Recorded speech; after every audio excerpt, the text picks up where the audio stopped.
This generation is so cognizant of health and working out, and I mean, you're dealing with a lot of these players, and we talked a little bit earlier about the difference between, the Gen Xers who came up playing hockey where it was going for beers after now, so it's more guys going upstairs and playing Fortnite until the wee hours of the morning, but being really like non-drinkers, like they have different vices than our generation. Yeah, they totally do. Like I'm on board with a lot of them, but again, I think it comes back to balance. Like the health thing it really appeals to me now. And I remember actually David Poyle said when my last year, or when I came back as a broadcaster, he goes, "Oh," he said, "you better be careful because you go on the plane and there's like food everywhere. Everywhere you go, there's food."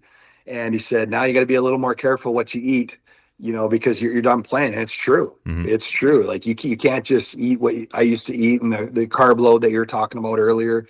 So now I'm very cognizant on the health thing. I think is great, but at the same time, I think there's a very important aspect of hanging out with your teammates, getting to know guys away from the rink, because when you get to pro and there's you're playing with a 35-year-old that's got 3 kids, and you're trying to connect with an 18-year-old, and you're at the rink for 3 hours and you got to watch video for an hour and practice for an hour, and you don't really get to know people that much. So I think like team bonding, going for dinners, and if you don't drink, you don't drink. That's fine. That's good for you.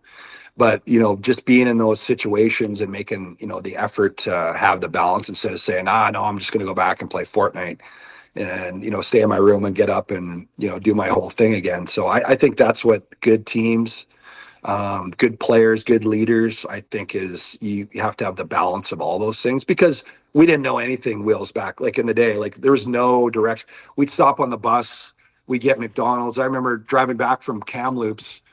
That was back when the Memorial Cups at Jerome McGinley and all those guys, and we just got smoked like 10-0. And so we stopped back. It's a 6.5-hour bus ride. We drive back after the game. We stop like half an hour outside of Prince George, and then we get to the rink and he goes, "All right, fucking put the gear on, boy." Just like soaked. We just had McDonald's. Everybody was puking.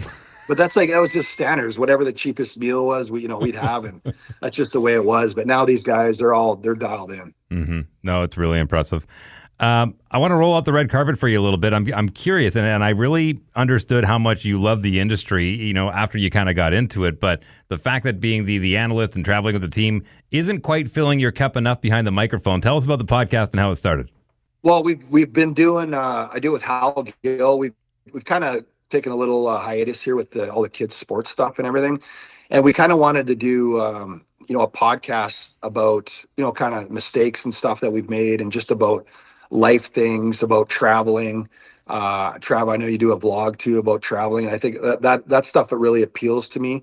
And so we just kind of wanted to let people give a little inside look at like what we do.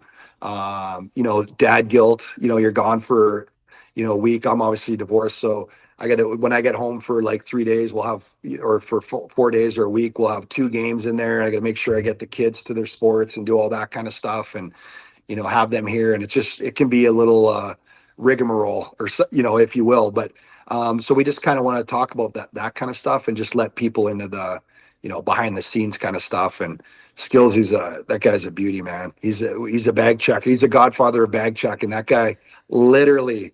We get to the hotel, he chucks his bag and he's right out the door. He goes get the coffee and then bellies up somewhere, and he's a savage. I relate to that, man. Got to find that good cup of joe somewhere in town. Right?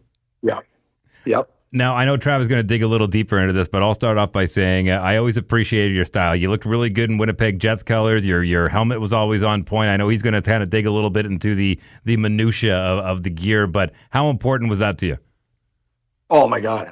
It's... Hey, more hockey content. It might be old, it might be new, it might be a full episode, it might be a half episode, but you can click these boxes because who doesn't like clicking boxes?